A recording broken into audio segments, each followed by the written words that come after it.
I'm the guy that's always like, you know what? Somebody should do some da da da da da da da. And a beat later, the universe will be like, are you really ready? Are you ready to listen to all the beautiful black voices, the beautiful black feeling, the beautiful black waves moving in beautiful air? Are you ready, black people? Are you ready? Pre-2020, somewhere like 16, 17 people, if we're also counting glam and interns taking lunch orders. Post-2020, we added a new member to the team, and that member was called Zoom. So we whittled it down to a safe 9 to 10. I know we used a Canon. I don't know the exact model of the camera that we used for Summer of Soul. Between 15 and 18 completed interviews. Yeah. 4 cameras, giving us a total of 40 hours to comb through. I kept 40 hours of one MPEG 4 on running loop for 5 months. I just kept it running 24/7. So even if I'm recording something in the studio, I can see what's happening on TV. Sleeping, wake up, heard something. If I got goosebumps when I was watching it, then it made the cut. The revolution will not be televised, will not be televised, will not be televised, will not be televised. The revolution will be no rerun, brothers. The revolution will be live. Why did you choose the 1969 Music Festival for your first documentary? I would actually like to rephrase that and say that this documentary chose me. That's literally what happened. 2 gentlemen, David Dinerstein and Robert Fivelent, told me about this mythical, historical, beautiful festival that happened in the summer of 1969 in Harlem. And I wasn't entirely certain that they knew what they were talking about. So it took a while for me to believe them. And then it took even longer for me to believe that they would want me to do this. I think everyone knew that I had the ability to steer this ship except for me. So this film sort of became my basis of finding a new Questlove, a new me. 6 weekends of major artists. The Panthers were the security and kids were sitting up on the trees. I was nervous. I didn't expect a crowd like that. Something very important was happening. Can you talk about where you found time to do this? Because you shoot The Tonight Show every day. Where did you have time to even do something like this? Had the pandemic not happened, I would have found a way to do this film, but I'm almost certain that this would have been a totally different movie. I kind of came in the door thinking that I was just going to do a simple 15-song curation, figure out which songs match with each other and put it together like it was a concert, wrap it up and take the check and go home.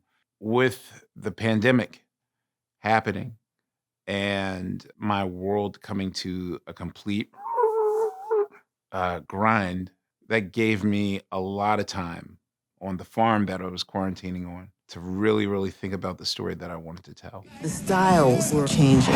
Music was changing. And revolution was coming together. We are a new people.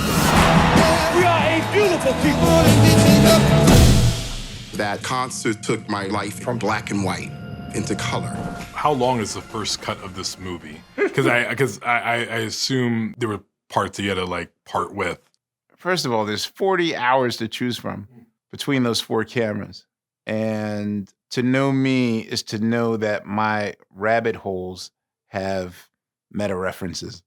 So there's worlds inside the world, inside the worlds, inside the worlds, inside the worlds before you even get a straight answer out of me. My first cut was 3 hours and 25 minutes. Words you don't want to hear as a first-time director is you have to lose 90 minutes of your film. I was like, 90 minutes? He's like, yeah, this has to be 2 hours. And I knew instantly that I wasn't going to get away with packing that much information.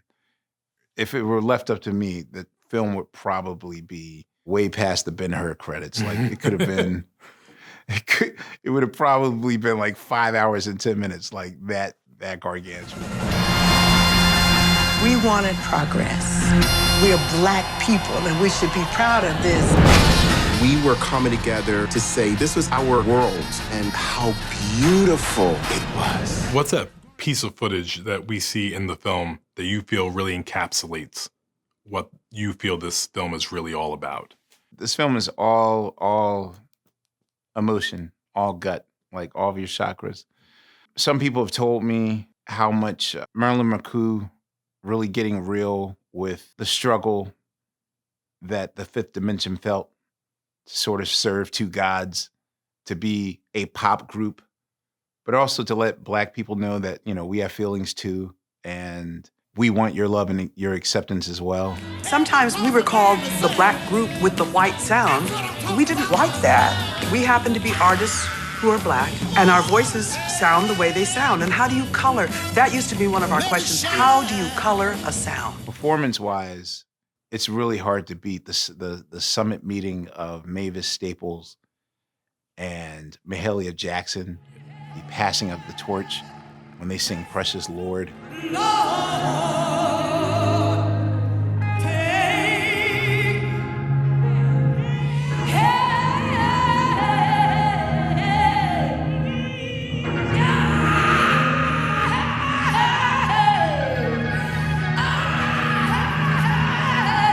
I'm going to ask you to pick your favorite kid here, but if you could choose one performance from that 6-week period to see in person, to go back in time, what would you want to see?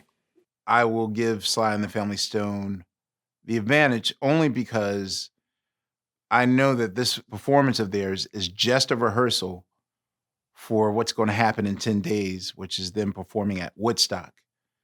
And when they perform at Woodstock, they're not going to be the same again. So it's almost like you're watching a penultimate moment for what's about to happen and kind of the final chapter of this Sly and the Family Stone lineup, because they will conquer Woodstock and they will win the hearts of millions.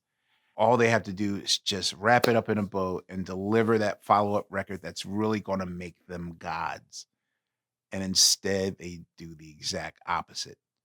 They still wind up gods, but it's one of the most painful meltdowns. And for me to know that this performance is the rehearsal that's going to lead to a moment that's going to change his life forever. It's almost like I wonder if there was a butterfly wing of a change that could sort of change that trajectory so that the tragic ending didn't happen.